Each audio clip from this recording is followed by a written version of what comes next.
Good morning, good afternoon, good evening, wherever you're watching this in the world. I hope you guys are doing okay. So today I wanted to bring you a quick video. It just came off the top of my head and I was thinking about it. Because Tekken has rubbed a lot of people the wrong way, both in its gameplay choices, its store, and its DLC. Now personally, I'm quite excited for the upcoming DLC. Maybe not about Lidia, but the two characters that are going to be following Lidia, which we all know by now, and spoiler alert, if you don't know, then maybe click off this part and skip to the next part. But the characters are Fakuram and Marduk. I don't think it's a secret to anybody anymore. We've been speaking about it online for a very long time, so I'm pretty excited for those two characters because they're two characters that I use, and I only have one character that I partially used in Tekken 7 towards the end in the game currently. But I understand a lot of people are quite underwhelmed by Lidia. I'm not that bothered by her, I'm kind of indifferent. But it does raise the question, what are they going to do for Season 2? Because one of the talking points with Season 1's DLC, especially with the later half of it, is that Eddie should have been in the game to begin with, which I understand the argument, but I also understand why they took him out for business reasons. If you're going to sell a character, it's going to be Eddie Gordo, right? It's like the most popular Tekken character. Do I agree with the practice?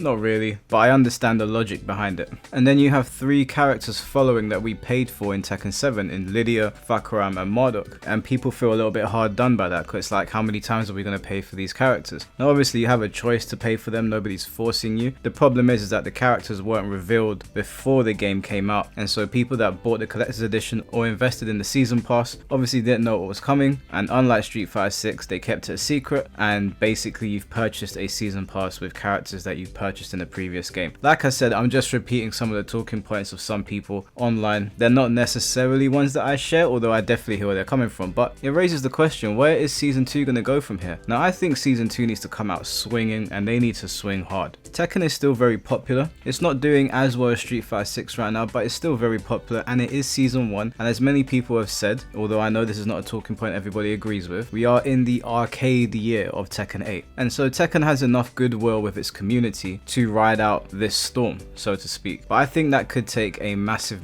turn if Season 2 comes out, and it's also very underwhelming to a majority of the player base. So I've compiled a list here of characters that I think will really bring some life back to Tekken 8 and boost the playing numbers. Now I'd like to hear what you guys have to say in the comment section below. I know you guys are probably going to have a different list to me, and if you are going to leave a comment regarding this, please make it only 4 characters. The reason I'm saying 4 characters is that is the framework they've used for Season 1, so I assume that's going to be the framework going into Season 2. So don't list off a whole laundry list of characters, try to stick to 4 and maybe give some reasons why, and that's what I'm going to do. I'm not just going to drop names, I'm going to give some reasons as to why I think these characters will be really good for Season 2. So what I think they need to do to begin is they need to come out swinging, like I said, and there is no better character to achieve that than Armor King. Armor King, as far as I'm aware, was the most popular DLC character of Tekken 7. He is one of the most popular characters in Tekken regardless, and so you know people are going to purchase him. I wasn't really big on Armor King in terms of using him, but I like Armor King, so if they brought out Armor King,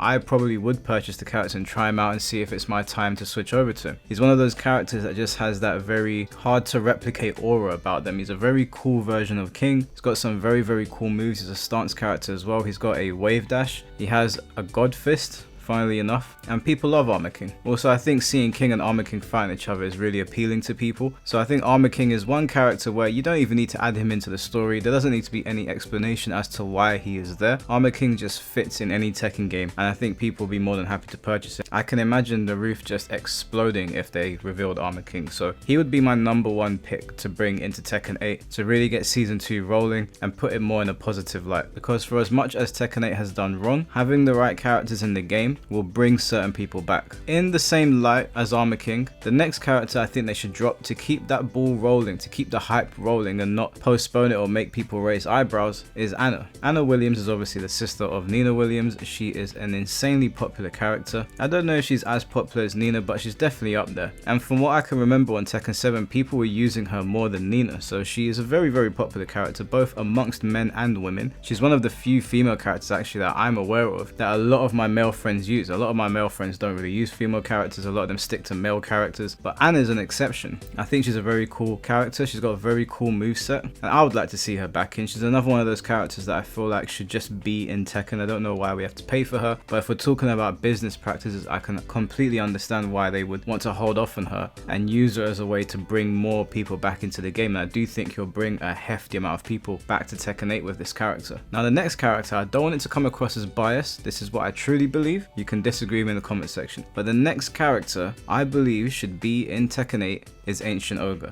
Hear me out. Ancient Ogre has a full character render in the story mode, and Jun has been missing for a very long time, and one of those reasons that she was missing was because of Ancient Ogre. Jun has now come back, and we don't really understand why or how she survived. So not only would it be cool to see Ancient Ogre in the game because he's a very cool looking character, he has a very cool moveset. A lot of people have very fond memories of Ancient Ogre from the Tekken tag days, but you can use Ancient Ogre to push more DLC. Now far be it from me to advise Namco how to take more money out of our wallets, but if you were going to do it in a justifiable way, it would be through Ancient Ogre. You could sell Ancient Ogre, drum up interest, and then even add on a story expansion so that people want to know, where did this guy come from, where has he been, why is he alive? He would also just stand out on the roster, and I really do feel like it's cool to have a character that just stands out compared to everybody else. There's so many cool things you could do with Ancient Ogre. You could change him up quite dramatically compared to the rest of the cast. We have characters like Kazuya, for example, that can access his devil form and he becomes a new character essentially. Well, you could take it to the next level with Ancient Ogre, because we all know Ancient Ogre's true form is called True Ogre, and True Ogre aesthetically is insane. He's one of the most crazy characters to look at. One of his arms is a snake, he breathes fire, he can fly, he's just all over the place. So I think even dropping that trailer will send people into overdrive in my opinion. He's something fresh and he's something new, and again, he could actually lend to other things in the game. The last character I want to mention for this is a guest character.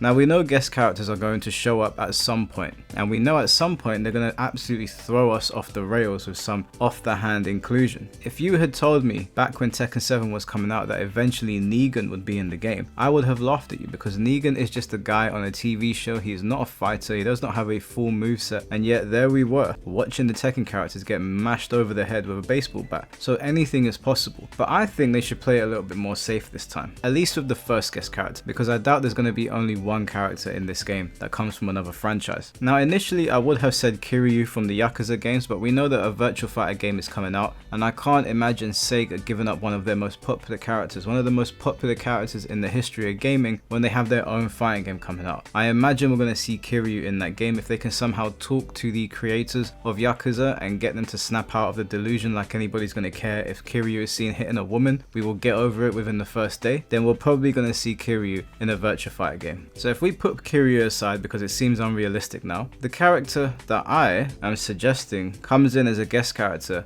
to just sort of blow the roof off the stadium, that people from the gaming and anime world will know and is very, very recognizable online, is not Baki Hanma, it's Yujiro Hanma. Now Baki would be a good inclusion, and I wouldn't have any qualms against Baki. However, Yujiro aesthetically, I just think would look so much cooler in Tekken. He's got such an overwhelming presence, and there's so many cool cutscenes you could do, for example in the trailer with the Mishimas. Like I said, I wouldn't be mad if there was a Baki inclusion. I wouldn't be mad at all. But I just feel like Yujiro and his overwhelming aura would fit so much better in Tekken 8. And then you could even do Baki costumes. If you want to sell cool costumes to the fan base, you can include Baki costumes. You could give Feng Wei a Retsu costume, for example. You could give Fakuram some sort of costume, I don't know what, maybe the caveman from one of the Baki seasons. There's a lot you could do with Baki. Baki has a massive fan base, very, very popular all over the world. I think Yujiro not only would be safe because he fits in the Tekken universe, but I think he's popular enough to push multiple sales, and I could actually see Yujiro outselling Armor King in that season. So to reiterate, you go safe with two massively popular characters, Armor King and Anna Williams. I don't think anybody's going to say no to those two. Both have massive fan bases. Then you bring back a character that had a lot of fans but nobody thinks will come back. So it's a very much like, oh shit, this guy's really in the game. I didn't see that coming, in Ancient Ogre. And with Ancient Ogre, you have the opportunity to expand the story. And then you just have an off the bat insane trailer for Yujiro Hanma. I want to know what you guys think in the comment section below. This was just a very brief video of what I think Season 2 should look like, considering Season 1 seems to have underwhelmed a lot of people. But let me know if you disagree. Let me know who you would include in the game, and remember to keep it to 4 characters just to go over the model that they've given us for Season 1. Anyways guys, take care, have a good day, and peace.